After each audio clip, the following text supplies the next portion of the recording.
Bon, les amis, petit aparté, on accueille Mobelia. C'est Max et Albert qui ont lancé une société ici en Alsace. Alors nous, on est une métallerie-serrurerie. Donc on fait des garde-corps, des escaliers, des pergolas, des meubles. On travaille là, c'est l'inox, donc on peut tout faire. Donc on va vous emmener dans la salle de bain et je vais vous montrer le projet.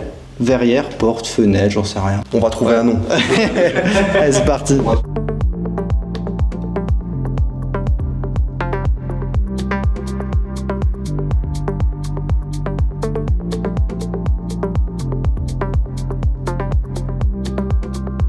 On va avoir une verrière sur ce petit muret et une porte ici qui va nous permettre de rentrer dans la douche. Ça a deux avantages. Déjà de 1, séparer la douche du reste de la salle de bain, mais surtout ça va nous permettre de pouvoir cloisonner pour le hammam, parce que là, juste ici, on a un banc. On a également installé un système de hammam dans la salle de bain, ce qui fait qu'il faut le séparer. Comme ça, on aura une bonne fumée, une bonne vapeur, pardon, dans le côté hammam et pas dans le reste de la salle de bain. Donc bref, cette verrière, elle va se retrouver ici et forcément en haut à gauche et ici sur le muret, on est sur une partie droite. Donc là, pas compliqué. Par contre, sur la droite, on est sur un rocher. Et donc l'étape maintenant, ça va être de fabriquer un petit gabarit qu'on va venir découper pour épouser ce rocher. Comme ça, ce gabarit, on pourra l'emmener dans l'atelier Mobelia et directement designer en fait la verrière à partir de ce gabarit. Et je pense même qu'ils vont l'utiliser pour préparer la verrière. Suspense. On va découper ça.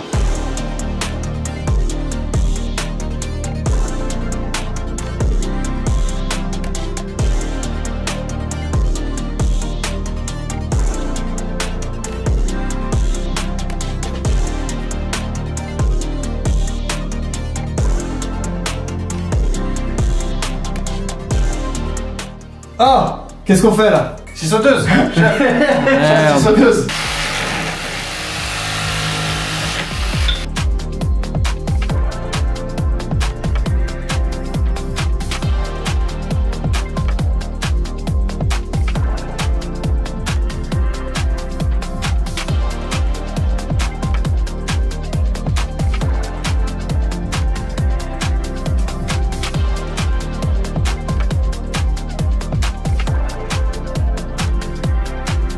Vous l'avez compris, là on est sur un cas de figure très précis avec des prises de coude quasiment impossibles si t'as pas un scanner 3D. Donc vu qu'on n'a pas un scanner 3D parce qu'apparemment ça vaut 45 000 €, et ben on fait à l'ancienne avec un gabarit. Donc ce qui fait que là, Max et Albert vont pouvoir aller dans leur atelier et en fait ils auront une projection parfaite de la zone de pose. Oula, ça c'est une petite boulette juste ici là, ça vous le voyez ça? On va solutionner ça à un autre moment. Et ça aussi.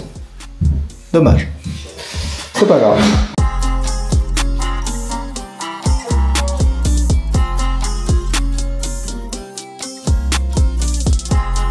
Bon, les amis, Max a ramené, donc, vous l'avez vu, premier châssis, enfin le châssis qu'il a fait à partir du gabarit qu'on a fait en début de cette vidéo. Plutôt content parce que ça rentre vraiment bien. On a juste fait une petite recoupe parce que le bandeau de LED passe dedans. Et on va dire c'est à 95% parfait. Il va faire une mini retouche là en bas, mais pour le reste, c'est très bien. Donc la prochaine étape, c'est quoi, Max? Bon, la prochaine étape, quand je rentre, déjà je fais ça. Comme ça, on n'en parle plus. Le petit truc, je rajoute un petit morceau, je le soude, je le meule. Après, continuer à souder là, meuler partout, la finir.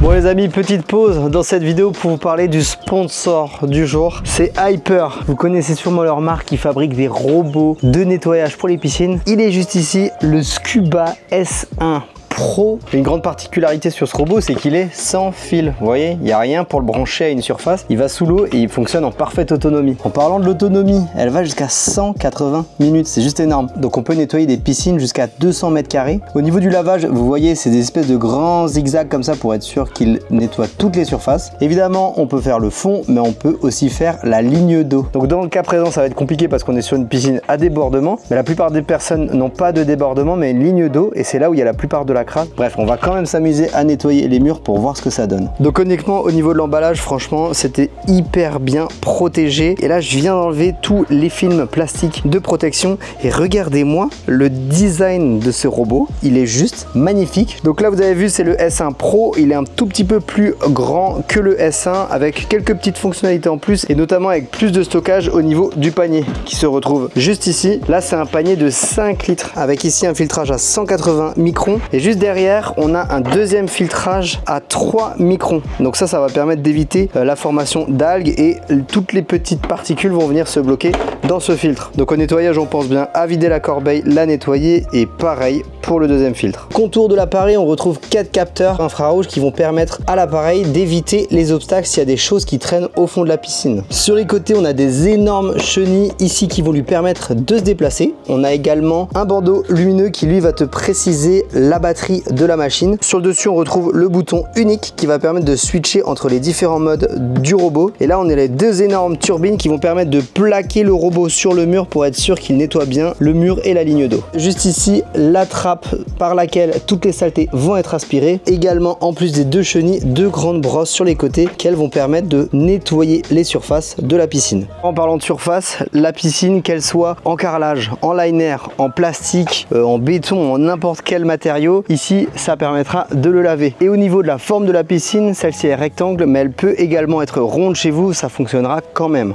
Donc juste ici, j'ai le bouton principal, il n'y en a que un, et en fait quand je clique dessus, je peux switcher entre différents modes. Il y en a un sur le dessus, donc c'est sol et mur, ici uniquement sol, ici uniquement mur, et ici c'est un mode automatique, je vous explique. Dans ce mode, le robot il va être plongé au fond de l'eau et toutes les 48 heures il va faire un tour de 45 minutes. Il peut faire 4 cycles, donc 4 fois 48 heures, donc 8 jours d'autonomie dans le fond de la piscine. Ça vous permet de recharger en fait l'appareil seulement une fois par semaine. Ok, donc c'est parti pour le mettre en place. Là je vais venir appuyer sur le bouton unique.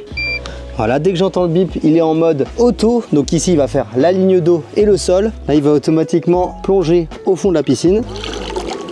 Magnifique.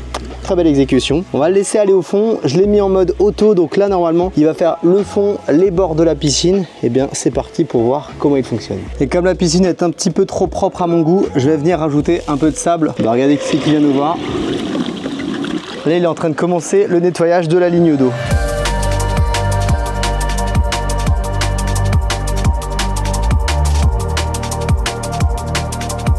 Bon, là je vois, il y a la lumière rouge, donc il a plus de batterie, il s'est arrêté. Et il est venu se parquer, donc il se met contre un mur de la piscine, qui a un petit crochet qui est livré là directement avec.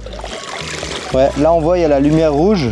On va voir tout ce qu'il a avalé. Donc effectivement, on retrouve tout le sable là que je suis venu m'amuser à mettre tout à l'heure. Donc là, c'était la première fois que j'utilisais ce robot. Je vais m'amuser à faire d'autres tests, mais je me réjouis vraiment d'utiliser en profondeur ce produit pour nettoyer cette piscine en entier et peut-être un jour ma piscine. Donc si jamais ce produit, vous le retrouvez sur le site Hyper au prix de 999 €. Attention, il faut savoir que c'est vraiment un des plus hauts dans la gamme. Et leur gamme, justement, elle est extrêmement complète. Vous allez retrouver plein de produits en fonction de vos besoins et de votre budget. Bref, je vous invite à regarder directement sur le site Hyper pour comparer chacun des produits. Et la bonne nouvelle, c'est qu'avec le code MrW10, vous avez moins 10% sur votre robot Hyper jusqu'à la fin du mois d'août. Donc si jamais ça vous intéresse d'acheter votre robot Hyper pour nettoyer votre piscine, eh ben profitez-en, c'est le moment. Merci beaucoup Hyper d'avoir sponsorisé cette vidéo et on continue à poser cette verrière. C'est parti. Bon les amis, on est chez Mobelia. Le gabarit, il est juste ici. Je vais vous le montrer. Le gabarit. Pourquoi un gabarit? Tout simplement parce que la forme de notre verrière est beaucoup trop compliquée. Je vais vous montrer ce qu'ils ont fait à partir de ce gabarit. Donc juste ici, j'ai le gabarit qu'ils sont venus découper et créer à la maison. Et ici, on a le résultat, la verrière. Je vais vous montrer de plus près. Elle est magnifique. Regardez-moi cette merveille. Donc là, on reconnaît bien la forme avec le petit muret, la courbe ici pour attraper la roche. Ici, on aura un bout de verre qui va rentrer dans la roche. Ça va être incroyable. Et regardez-moi cette finition. Elle est magnifique. Bon, rien n'est peint pour l'instant. Mais hop, on peut venir ouvrir la porte. Et au niveau du mécanisme de fermeture, il est vachement bien fait. C'est cette petite bille comme ça là, qui rentre ici dans un support. Et regardez-moi ça. Finito, pipo, ça se ferme parfaitement. Donc là, il reste encore quelques petites étapes, évidemment. Mais on se rend bien compte déjà du travail qui a été fait, c'est juste incroyable. Finalement, Mobelia, c'est une passion qu'on avait tous les deux, quelque chose qu'on voulait vraiment ouvrir, on voulait entreprendre, et lui, il était métallier, moi projeteur. Avant ça, on arrivait à combiner un petit peu nos deux savoir-faire, et de fil en aiguille, a fait qu'on a pu réussir à ouvrir cette entreprise finalement, mais toujours en gardant ces deux entités de compétences. Moi, je suis projeteur, donc je fais tout ce qui est modélisation 3D, projection, les mises en plan, et à côté, je fais la gestion administrative. Et lui, il est Lui, c'est ses mains, son savoir-faire. On bossait déjà un peu ensemble et on se connaît depuis qu'on est gamin. Et on s'est toujours dit, tiens, ça serait marrant un jour de faire quelque chose ensemble. Et il s'est fait que lui, il a un métier qui peut fonctionner avec le mien. Et on s'est dit, mais attends, qu'est-ce qu'on fout à bosser, à faire des choses? Non mais franchement, il faut se concentrer et faire un truc qui vaut vraiment la peine. Et après, à la base, on aurait dû être dans un petit garage et acheter 3... À la base, c'était pas ça. Voilà. Partir en couille d'un coup. Mais le concept à la base, c'était vraiment 2 outils et puis on se débrouille. Voilà. Et c'est parti... En noisette. Ouais, mais des bonnes noisettes. Ouais, ça on fabrique, c'est super. On a un discours qui est bien défini parce que souvent les métalliers c'est catégorisé juste garde-corps et rembarre. C'est tellement large que c'est tellement difficile de l'expliquer aux gens. Aujourd'hui, on travaille avec des profilés qui sont droits. À la base, on achète une barre qui est droite, mais on peut tout faire avec. On peut tout fabriquer, tout. Il n'y a pas un seul, c'est pas possible. Voilà. On peut tout faire. Donc pergola, auvent, brasero, garde-corps, escalier, tout ce qui peut toucher. Des linteaux en IPN, des terrasses, des mezzanines. À partir du moment où il y a de l'acier. Voilà. Acier, inox, l'aluminium, on soude pas. On peut faire des assemblages mécaniques. Nos 2 plus gros bébés. Bon, donc c'est une presse plieuse qui nous sert à faire des plis dans de la tôle. Et ça, c'est une 135 tonnes qui fait 3 mètres de large. Et donc on peut plier de la tôle qui fait maximum 6 mm d'épaisseur et sur 3 mètres du coup. Et elle calcule tout, c'est génial, franchement dit. On va dire que c'est un pas vers l'avant pour nous et c'est beaucoup plus facile. Là, c'est une découpeuse plasma. Alors là, c'est une machine, comme on peut voir ici, elle découpe des pièces dans l'acier. Donc pour nous, c'est pareil, c'est un gain de temps phénoménal parce qu'en fait, nous, on va couper des pièces. Ces pièces-là, je les sors, je les ébavure, je vais sur cette machine-là, je les plie, donc je leur donne du volume. Après, je les soude, donc je peux créer des formes. Et donc cette machine-là, ouais, elle nous, franchement dit, elle nous prémâche beaucoup le boulot et c'est super cool, quoi. L'intérêt d'avoir une CN, c'est d'allier justement mes compétences à mon maximum au sein de l'entreprise. Moi, je modélise, je peux tout mettre à plat, tout me faire en tôlerie et après, on découpe, lui, il plie et c'est là où on devient réellement complémentaire. Faire que des plans, c'est bien beau, mais si je ne sers vraiment pas à grand-chose à côté dans la fabrication, voilà, mon temps, il n'est pas vraiment investi. Alors que là, il m'appelle, on discute, on fait des petits croquis, je modélise, j'étudie, etc. Je mets à plat, il coupe, il plie, il soude, on livre. Après, il y a peut-être des fois peinture, etc. Mais c'est souvent, voilà. Et le saviez-vous, un mec du bureau qui est tout le temps dans le bureau, je ne savais pas que c'était possible, mais des fois, il peut aussi être mené à souder. Ouais. Ah ouais, et je savais pas que ça pouvait exister, mais je me suis réconcilié avec l'idée que ouais, et ben voilà. Ouais, il a fermé son clapet la première fois que je soude, mais tu sais souder, merde. Bon, ça c'est très, ça va être rapide. Perceuse à colonne, bon, c'est un truc vraiment, c'est simple, on l'utilise pas beaucoup. Ça, petite coudeuse, bon, ça c'est simple, on rentre un morceau de ferraille, on peut le tordre avec les angles qu'on veut. Ça c'est relativement simple, j'ai fabriqué le pied. On l'a fixé par terre et puis voilà. Scie à ruban. Donc quand on travaille pas de la tôle, la scie à ruban c'est le premier outil qu'on utilise parce que nous on reçoit des barres qui sont droites comme ce que j'ai sur le rack ici. Donc forcément je les mets sur mon convoyeur. Elles rentrent dans les taux de la scie à ruban. La scie à ruban je peux lui donner de l'angle. Je peux faire des angles jusqu'à 60 degrés. Et puis après, système de lubrification, tout ça, les taux, je le serre et puis je coupe. Poste à souder, Fronius, ça c'est le semi-automatique. La torche, elle est refroidie par eau. Donc comme ça, quand je soude longtemps, si maintenant je soude de la forte épaisseur comme ça par exemple, ça peut arriver souvent que la torche, elle devient tellement chaude que soit lui il se met en surtruc et il s'arrête, soit je peux même plus la prendre dans la main. Donc ça c'est super cool. Et après là, on a le TIG. Donc là on lui fait pas honneur parce qu'il est plein de poussière, mais ça va changer bientôt. Et ça pareil, TIG, pulsé, avec des modes tac, des choses, c'est du super matos. Franchement dit, c'est un vrai régal pour nous. Petit touret, c'est surtout la pierre. Parce qu'en fin de compte, quand on soude au TIG, on a une petite tige en tungstène qui est au bout, qui nous sert à souder. Et cette petite tige en tungstène, quand elle est usée, on l'affûte sur cette pierre, ainsi que les forêts. Et donc c'est pour ça que moi je suis creusé ici parce que je mets mon tungstène, je le tourne et c'est comme ça que je l'affûte. Ça c'est un petit tank, une petite ponceuse à bande. Donc ça c'est pareil quand on sort des pièces du plasma, ça sort du plasma, c'est une platine, tout ce qu'il y a de plus basique pour nous. Et il y a toujours cette espèce de bavure là sur le derrière. J'irais même que ça ressemble au laitier qu'il y a sur les postes à souder à l'arc. Et donc là tout bêtement on vient contre, on est bavure, puis c'est rapide, ça fait son job.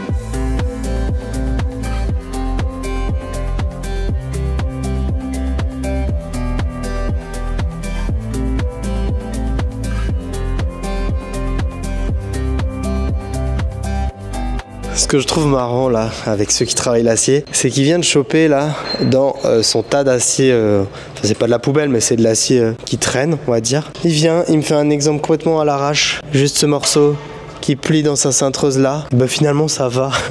Donc on va un tout petit peu le retravailler et ce sera pour commencer la poignée intérieure côté douche, parce que forcément il faut pouvoir fermer la douche. Donc cette poignée elle va être faite super rapidement, et ensuite la deuxième poignée, elle qui sera de l'autre côté, on veut la travailler un peu plus et sûrement qu'on va la faire avec la découpeuse plasma, comme ça vous pourrez voir à quoi ça ressemble. Mais c'est ça qui est cool, travailler le métal c'est de la créativité et avoir les bons outils, parce que franchement sans les bons outils c'est compliqué. Voilà, rapide, efficace.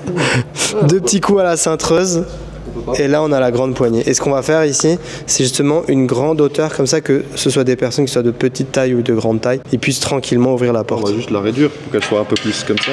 Ouais, un tout petit peu. Voilà, rapide, efficace.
Bon les gars, il suffit que Max donne une idée complètement what the fuck. Venez, on fait une virgule.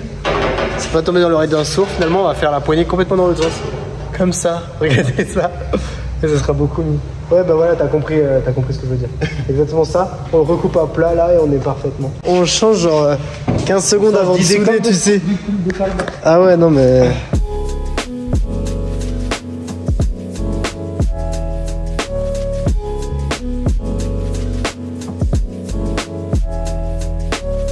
Donc là, vous voyez le petit détail. Paf, cette poignée donc, qui à la base devait être dans l'autre sens. Respecter cette courbe là. Et finalement, suite à une blague de Max, eh ben, on est parti à l'envers. Et effectivement, ça donne un bel effet.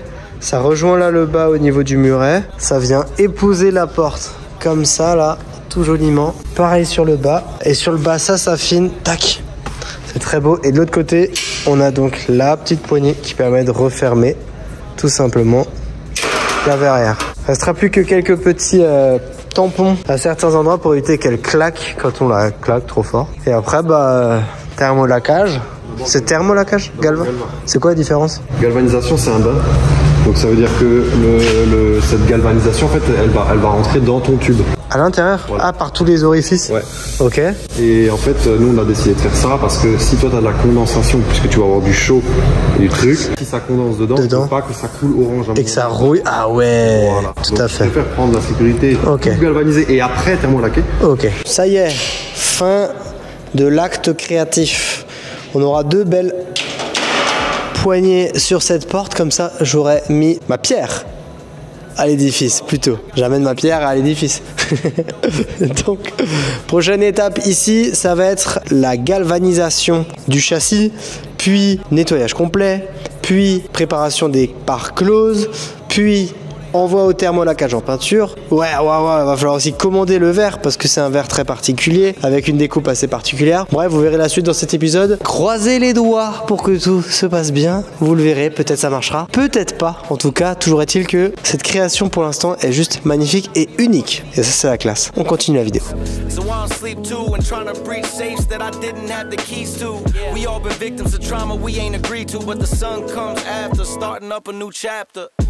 C'est parti, on vient de récupérer la maison après une location. Et là, le programme, c'est de poser la verrière. Il y a Mobilière qui sont arrivés avec leur magnifique voiture et la verrière dedans. J'espère que tout va bien se passer. Let's go.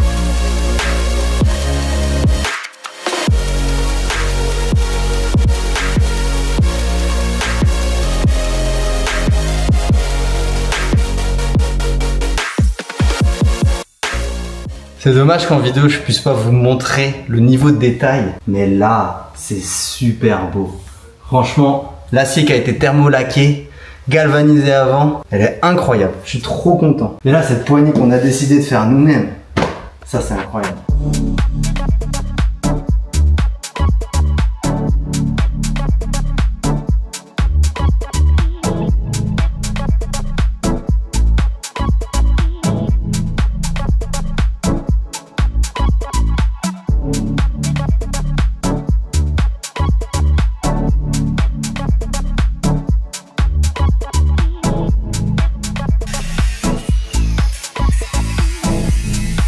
Alors là, on arrive sur l'étape fatidique de ce projet. L'idée, vous le voyez, là on a fait un mur très particulier avec une forme de roche. Et on a été assez débile pour se dire, bah venez, on va mettre un morceau de verre qui va venir épouser cette roche. Le verre a été coupé, maintenant il va falloir le mettre en place. Donc pour ça, on prévoit juste de faire un sillon, découper tout simplement notre mur, c'est du mortier avec du grillage, on y arrivera sans souci, et faire un espacement dans lequel on peut venir glisser notre verre. Et comme ça, vu d'ici, ça va être juste magnifique parce que bah, le verre viendra tout simplement mourir dans la roche. Ça c'est le plan. Donc là, Max il est en train de tracer un trait exactement à l'endroit où on doit couper, et après on sort la meuleuse, on meule. On meule.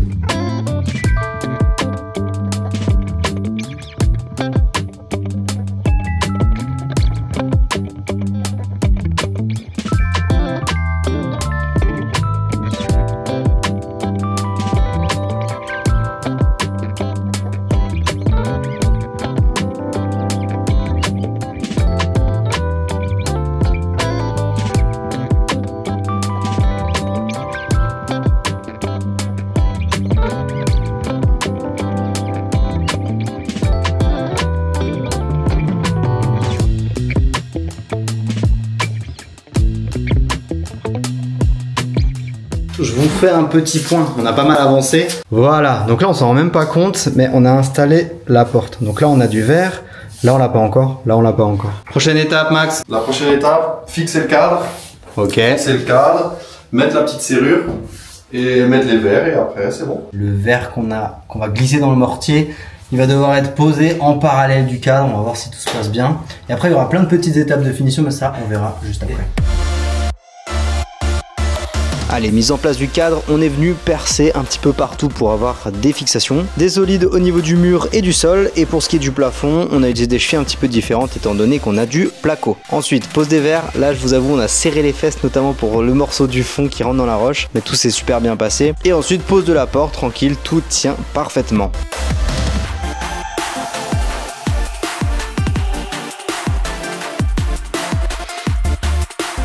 Bon là vous comprenez pourquoi on a fait une verrière, tout simplement pour pouvoir cloisonner la partie douche hammam du reste de la salle de bain. Donc la petitesse du hammam avec les collègues tous habillés. Et je vous l'annonce tout rond, on a eu une fissure ici. Regardez, elle est là, la cochonne. Mais bon, ce sera un souvenir. Et là on voit qu'on est dans une partie où on est en train d'avoir de la vapeur là-bas. Et ici on n'a rien du tout. Là je vous ai mis un petit peu d'eucalyptus. C'est incroyable, c'est incroyable. C'est incroyable. Effectivement, c'est incroyable, je suis vraiment trop content du résultat. Je suis vraiment désolé sur la fin, j'ai pas beaucoup filmé malgré qu'on avançait pas mal. Donc on a mis les verres en place, ensuite on est venu mettre des parts closes, donc c'est des petits carrés en aluminium qui retiennent le verre. Et ensuite entre cette part close et le verre, on est venu mettre un joint à bourrer. La finition, elle est super, on est extrêmement content. Malheureusement, on a eu deux petits soucis. Le premier, c'est la fissure, mais bon ça on pourra le corriger plus tard. Et le deuxième, c'est au niveau de la poignée à l'intérieur. Je sais pas si vous l'avez remarqué, mais on l'a découpé parce qu'en fait on s'est rendu compte que la poignée qu'on a fait n'allait pas du tout, elle risquait de pincer les doigts des utilisateurs. Donc ça aussi ce sera corrigé d'ici quelques temps. Bref les amis, je crois bien, c'est officiel, c'est le dernier épisode rénovation de ce projet. Il y en a eu beaucoup trop, on est parti de beaucoup trop loin. Ne vous inquiétez pas, on va pas se quitter là-dessus. D'ici quelques jours, semaines, on va vous faire un épisode final pour conclure ce projet. Et en attendant, les amis, je vous invite à vous abonner, mettre un petit pouce bleu, prenez soin de vous et bon bricolage à tous. Ciao.